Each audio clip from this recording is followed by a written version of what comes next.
Hello students, क्या हाल चाल हैं आप लोगों के। एक बार फिर से स्वागत है आपका नेक्स्ट लेक्चर में सॉल्यूशन चैप्टर के। और आज का हमारा टॉपिक रहने वाला है राउल्ट्स लॉ। देखिए, लास्ट जो हमारा प्रीवियस जो लेक्चर था उसमें हमने बात करी थी वेपर प्रेशर की।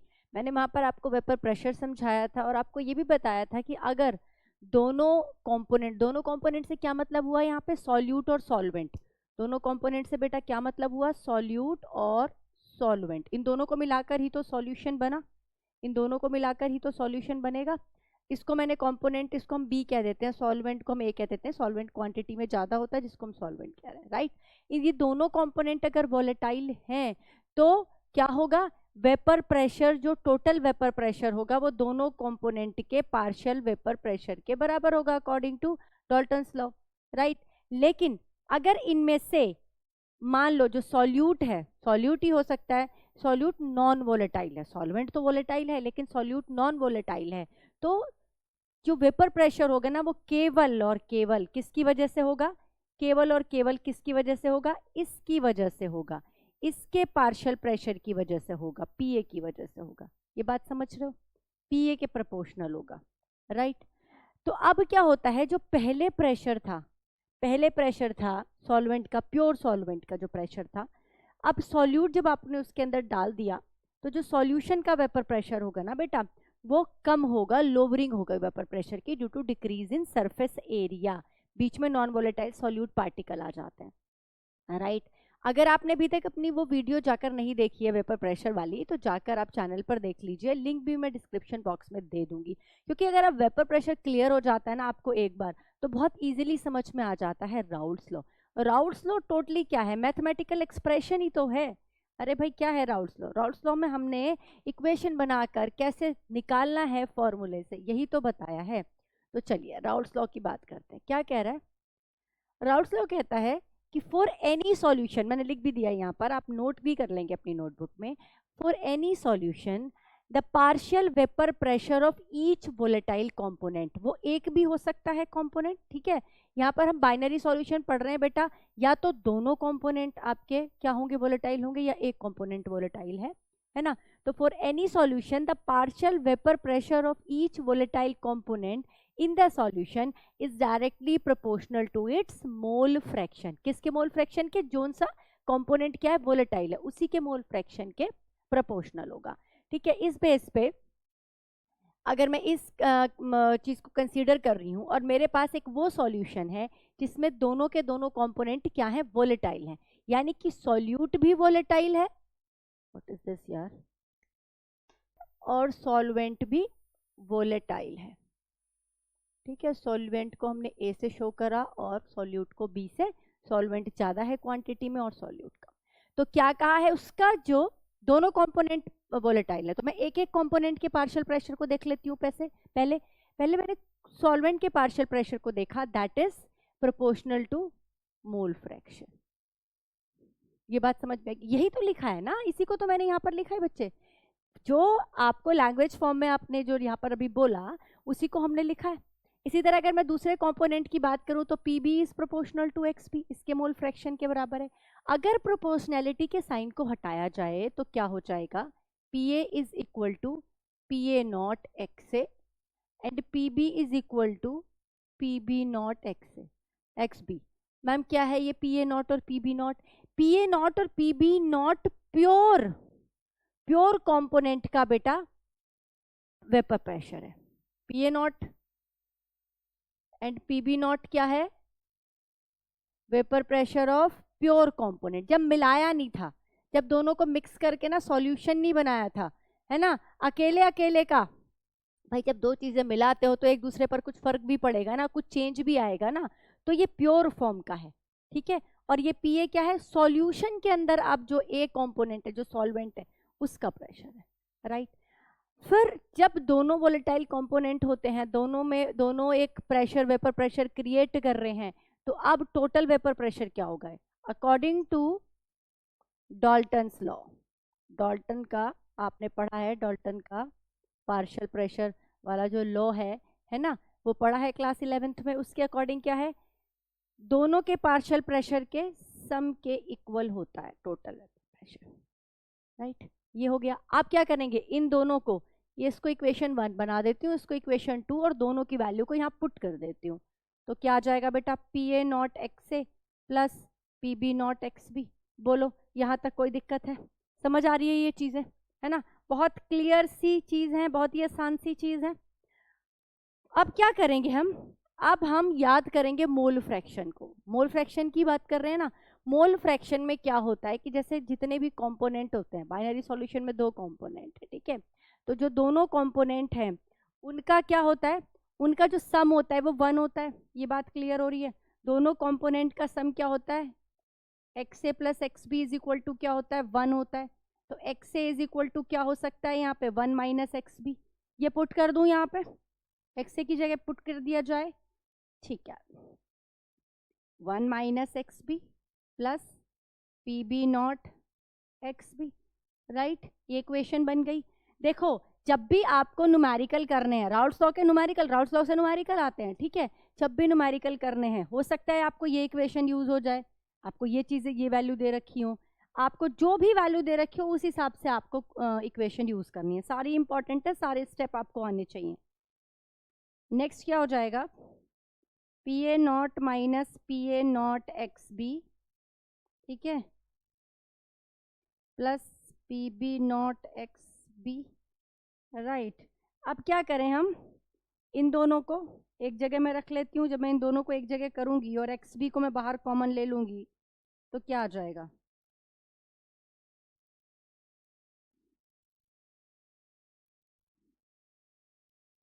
बताओ समझ में आता है क्या?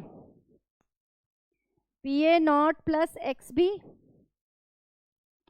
P A naught minus P B not, P A naught minus P B naught, plus में है ये, अब इस वक्त प्लस में आ गया, सॉरी, ये हो जाएगा P B naught minus P A naught P T. ये इक्वेशन आ गई आपके पास, ये एक इक्वेशन आ गई, राइट? तो राउल्ट्स लॉ ने क्या कहा कि जो दोनों कंपोनेंट अगर वोलेटाइल है तो जो टोटल प्रेशर होगा ना बेटा, वो दोनों के पार्शियल प्रेशर के सम के बराबर होगा। हमने मोल फ्रैक्शन की वैल्यू लगाकर ये इक्वेशन निकाल दी। हो सकता है कि क्वेश्चन में आपको ये वैल्यूज दे रखी हो, है ना, आपको, अच्छा इसमें इतना पैनिक होने वाली जरूरत नहीं। अगर आपको एक्स ए दे रखा है ना, और आपको एक्स भी नहीं पता, तो आप इस वाली इक्वेशन से निकाल सकते हो, यहाँ से भी वैल्यू निकाल सकते हो। तो मैम ये इक्वेशन निकालने का क्या रीजन था? बेटा ये जो इक्वेशन हमने निकाली है वो हमने ये प्रूव करने के लिए निकाली है कि जो टोटल प्रेशर होता है ना, टोटल प्रेशर, एक स्टेटमेंट यहाँ पर नोट करेंगे जो बहुत बहुत इंपॉर्टेंट है। ये आपको असर्शन रीजन में आ सकता है, अपने बोर्ड के एग्जाम में, कॉम्पिटिटिव एग्जाम में आ सकता है, जेई में, नीट में, एंड बहुत इंपॉर्टेंट है। देखो ये इक्वेशन क्यों निकाली, क्वेश्चन तो हमारा यहाँ से भी सॉल्व हो रहा था, इतनी टीडीएस इक्वेशन निकालने की जरूरत क्या थी, है ना? वो हमने टोटल प्रेशर किस चीज पर डिपेंड करता है ये देखने के लिए निकाली। तो हमने क्या देखा कि जो टोटल प्रेशर है it is the proportional of the mole fraction of each component, किसी एक कंपोनेंट के मोल फ्रैक्शन के प्रोपोर्शनल होता है। मैम ये तो एक्स बी के प्रोपोर्शनल हमको दिखाई दे रहा है, बेटा एक्स ए के प्रोपोर्शनल भी आप प्रूव कर सकते हो। वो कैसे, आप क्या करो, अरे अगर मैंने X A is equal to 1 minus X B लिखा है यहाँ पर, तो मैं इसको ऐसे भी तो लिख सकती हूँ, X B is equal to 1 minus X A. आप इस तरह से करके एक्स बी की वैल्यू पुट कर देंगे, तब भी यहाँ पर इक्वेशन आ जाएगी। तब इक्वेशन क्या आएगी, तब इक्वेशन आएगी यहाँ पर एक्स ए आ जाएगा, ठीक है? यहाँ पर क्या आ जाएगा, एक्स ए आ जाएगा, यहाँ पे आएगा P B naught plus X A P B naught minus P A naught, ये आ जाएगा, राइट? क्लियर हो गया, समझ आ गया? आप कुछ भी आप एक्स ए रखें, एक्स ए की वैल्यू पुट करें या एक्स बी की वैल्यू पुट करें, जो आपकी फाइनल इक्वेशन होगी ना, जो टोटल प्रेशर होगा, वो किसी एक कंपोनेंट का, फॉर ईच ना करें, mole fraction of any one component. इस स्टेटमेंट को ना आपको स्टार कर लेना है। ये स्टेटमेंट हमने जो बनाया है, ये जो स्टेटमेंट मैंने आपको बताया है, वो इस इक्वेशन का रिजल्ट है, और ये इक्वेशन निकाली इसलिए थी। क्लियर हो गई ये चीज, ठीक है, समझ आ गया? अब हम इसका एक इंपॉर्टेंट चीज देखते हैं, दैट इज ग्राफ। बेटा ग्राफ बनाना, ग्राफ को समझना, दोनों इंपॉर्टेंट है। खाली ग्राफ बनाने के लिए भी आ जाता है एग्जाम में, है ना, आपके बोर्ड के एग्जाम में खाली ग्राफ बनाने के लिए ही आ जाता है। वो आपको कह देता है कि when both components are volatile, तो अकॉर्डिंग टू राउल्ट्स लॉ उसका जो ग्राफ है वो ग्राफ प्लॉट कीजिए। क्लियर है? या इक्वेशन दे देगा आपको, कह देगा ग्राफ प्लॉट कीजिए। तो यहाँ पे जो ग्राफ होगा वो किस किस चीज के बीच बनेगा? वो बनेगा आपका वेपर प्रेशर के बीच। इसको मैं थोड़ा सा यहाँ से, वेपर प्रेशर के बीच और मोल फ्रैक्शन के बीच, क्योंकि जो वेपर प्रेशर और मोल फ्रैक्शन के बीच में ही तो रिलेशन है भाई। शुरू से यही बात करते आ रहे हो ना, शुरू से यही बात कर रहे हो और आखिरी तक यही बात हो रही है। तो वेपर प्रेशर और मोल फ्रैक्शन के बीच में हमने ग्राफ बनाना है। तो चलिए देखते हैं। अगर मेरे पास जो सॉल्यूट है, देखो एक सॉल्वेंट है और एक सॉल्यूट है। पहले मेरे पास सॉल्वेंट था बस, ठीक है, सॉल्वेंट था तो सिर्फ सॉल्वेंट था, तो XA इज इक्वल टू 1, सारा का सारा सॉल्वेंट ही था। और उस सॉल्वेंट की वजह से क्या था उसका, केवल सॉल्वेंट का ही तो प्योर फॉर्म का प्रेशर आएगा। बोलो सही कह रही हूँ कि नहीं? बताओ ये बात समझ में आ रही है कि नहीं आ रही? अगर केवल XA है तो जो वेपर प्रेशर क्रिएट होगा वो सिर्फ XA की वजह से ही होगा ना, कंपोनेंट A की वजह से ही होगा ना, प्योर फॉर्म का ही होगा ना, जिसको हम क्या कहेंगे, PA0 कहेंगे। क्लियर हो गया? तो ये जो वेपर प्रेशर है P0A वो क्यों है? क्योंकि यहाँ पर केवल XA प्रेजेंट है, XB तो है ही नहीं, XB तो है ही नहीं। सॉल्यूट तो आपने डाला ही नहीं, सॉल्यूशन तो आपने बनाया ही नहीं, केवल आपके पास सॉल्वेंट है। ये जो लाइन है वो केवल सॉल्वेंट की है, राइट? अब हम मोल फ्रैक्शन के साथ बना रहे हैं। अब हम क्या कर रहे हैं, देखो XB, सॉल्यूट की वैल्यू हम धीरे धीरे बढ़ा रहे हैं, हम सॉल्यूट की वैल्यू धीरे धीरे बढ़ा रहे हैं। चलिए देखते हैं क्या होता है। जैसे जैसे सॉल्यूट की वैल्यू हम धीरे धीरे बढ़ा रहे हैं और सॉल्वेंट की वैल्यू कम होती जा रही है सॉल्यूट के कंपैरिजन में, और एक टाइम ऐसा आ रहा है कि XB इज इक्वल टू 1 हो गया और XA इज इक्वल टू 0 हो गया। एट दिस स्टेज जब केवल XB प्रेजेंट है तो जो प्रेशर होगा वो किसकी वजह से होगा? केवल B कंपोनेंट की वजह से होगा, केवल सॉल्यूट की वजह से होगा, केवल प्योर फॉर्म होगी सॉल्यूट की, तो PB0 कहेंगे उसको। देखो इस ग्राफ में आपको एक चीज दिखाई दे रही होगी, PA कुछ नीचे है और PB कुछ थोड़ा सा ऊपर है ना? आपकी मर्जी है ना? आप ग्राफ में PA को ज्यादा बना सकते हैं, PB को कम, आपको वहां पर मेंशन करना पड़ेगा। मैं यहाँ पर ये कह रही हूँ कि जो भाई PA है वो लेस वोलेटाइल कंपोनेंट है, लेस वोलेटाइल, A लिखेंगे, A is a less volatile than B। कम वोलेटाइल होने की वजह से इसकी प्रेशर कम है। बात समझ में आ रही है कि नहीं आ रही? भाई ये थोड़ा ऊपर है थोड़ा नीचे दिखाई दे रहा है, अगर आप इसको ऊपर और इसको नीचे बनाना चाहते हो तो आप वो बना सकते हो अपने ग्राफ में। बस आप मेंशन कर देंगे, मैंने कहा है कि A कम वोलेटाइल है, आप अगर ये कहना चाहें B कम वोलेटाइल है तो आप B कम वोलेटाइल करके भी बना सकते हैं, राइट? अब ये जो बीच की लाइन है मैम ये क्या दिखा रही है? देखो जब हमने कहा कि XB धीरे धीरे बढ़ रहा है, XB धीरे धीरे बढ़ रहा है, इस डायरेक्शन में बढ़ रहा है ना, तो अब जैसे जैसे XB आने लगेगा, क्योंकि XB भी वोलेटाइल है तो उसकी वजह से प्रेशर क्रिएट होने लगेगा। तो ये जो प्रेशर है वो किसका है बेटा? PB का है। ये जो प्रेशर किसका है? PB का है। क्लियर हो गया है ना? यानी कि B कंपोनेंट का सॉल्यूशन के अंदर है। अब A भी प्रेजेंट है स्टेज में, B भी प्रेजेंट है यहाँ पे, राइट? अब इस लाइन को छोड़ दो, इस लाइन को देखो, यहाँ पर X से 0 है लेकिन X से धीरे धीरे धीरे धीरे बढ़ रहा है और यहाँ तक आते आते 1 हो गया, यहाँ तक आते आते 1 हो गया। बताओ ये चीज क्लियर हो रही है? तो ये वाला जो पोर्शन है बीच में, यहाँ पर A और B दोनों प्रेजेंट है, यानी कि दीज आर सॉल्यूशन।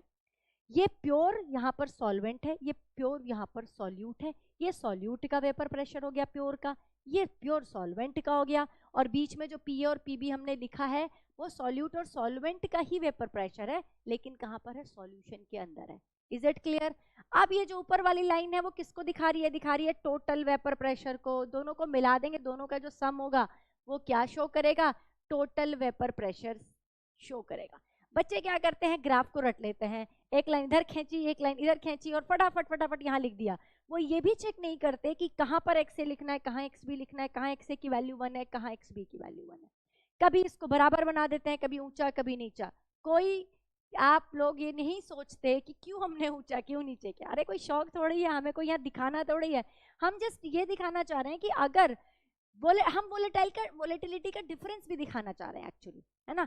अगर दोनों सेम तरीके से वोलेटाइल होंगे तो बिल्कुल ये एक ही पॉइंट पर आएंगे, लेकिन जब दोनों चीजें डिफरेंट है हमारी, है ना, दोनों की नेचर डिफरेंट है तो उनकी वोलेटिलिटी भी तो डिफरेंट होगी।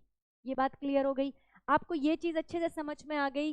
When both component are volatile तो राउट्स लॉ का ग्राफ कैसा बनता है। ठीक है, चलें अब आगे, जल्दी से इसको नोट करो। अब हम एक कंपोनेंट की फिर बात करेंगे। दूसरे टाइप का हमारा सॉल्यूशन कैसा है, हमारा दूसरे टाइप का सॉल्यूशन है कि जिसमें एक कंपोनेंट वोलेटाइल है और दूसरा नॉन वोलेटाइल है। यानी कि हमने क्या किया है, एक नॉन वोलेटाइल सॉल्यूट को हमने एक वोलेटाइल सॉल्वेंट के अंदर डाल दिया है और वहां पर क्या बन गया है, सारे मार्कर इतने गंदे चल रहे हैं, वहां पर क्या बन गया है, सॉल्यूशन बन गया बेटा, सॉल्यूशन बन गया। तो इस सॉल्यूशन के अंदर जो वेपर प्रेशर होगा वो किसकी वजह से होगा भाई, उसी की वजह से तो होगा जिसकी वेपर बनेगी। और वेपर किसकी बनेगी, जो कि वोलेटाइल होगा, और वोलेटाइल कौन है, सॉल्वेंट वोलेटाइल है, राइट। तो यहाँ पे जो सारा का सारा प्रेशर होगा, जो वेपर प्रेशर होगा वो सॉल्वेंट की वजह से होगा। ठीक है, सॉल्वेंट की वजह से होगा। तो अब लगाते हैं राउल्ट का। राउल्ट ने क्या कहा था, PA इज इक्वल टू,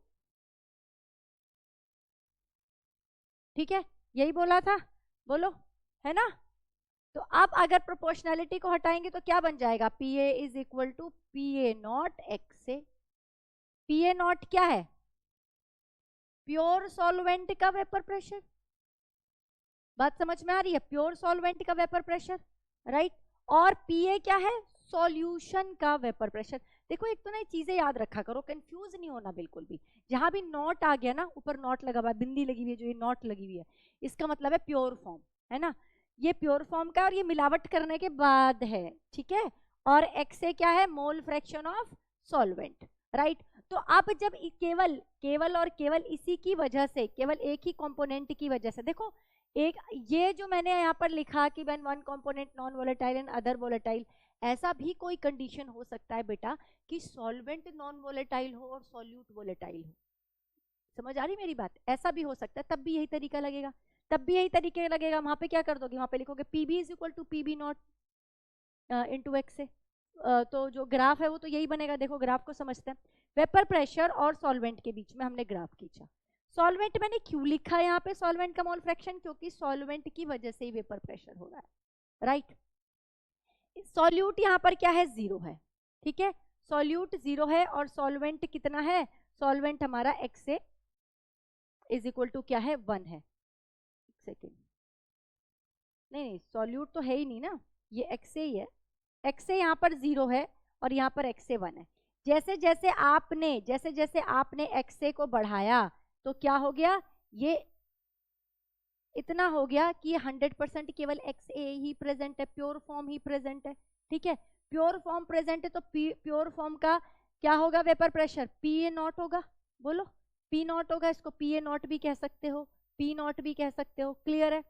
तो ये ग्राफ बनेगा राउल्ट्स लॉ का। दूसरा ग्राफ तो यहाँ आएगा ही नहीं ना, केवल यहाँ पर एक ही कंपोनेंट है जो कि वोलेटाइल है, तो हम सिर्फ उसी कंपोनेंट की बात करेंगे, दूसरे कंपोनेंट की हम बात ही नहीं करेंगे। दूसरा कंपोनेंट प्रेजेंट हो या ना हो हमें उससे कोई लेना देना नहीं, हमें उससे कोई फर्क नहीं पड़ता, ठीक है, क्योंकि उसका कोई कंट्रीब्यूशन नहीं है, किसमें, उसका कोई कंट्रीब्यूशन नहीं है वेपर प्रेशर में। लेकिन हाँ उसका इतना कंट्रीब्यूशन है कि वो वेपर प्रेशर को प्योर के कंपैरिजन में थोड़ा कम कर देगा, यानी कि लोवरिंग कर देगा वेपर प्रेशर का।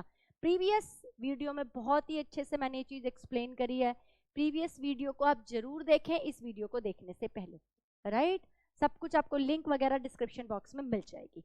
अच्छा एक और चीज मैं यहाँ पर आपको बताना चाह रही हूँ कि जब आपने सॉल्यूट डाला सॉल्वेंट के अंदर नॉन वोलेटाइल और हमने कहा लोवरिंग हो गई, वेपर प्रेशर क्या हो गया, कम हो गया।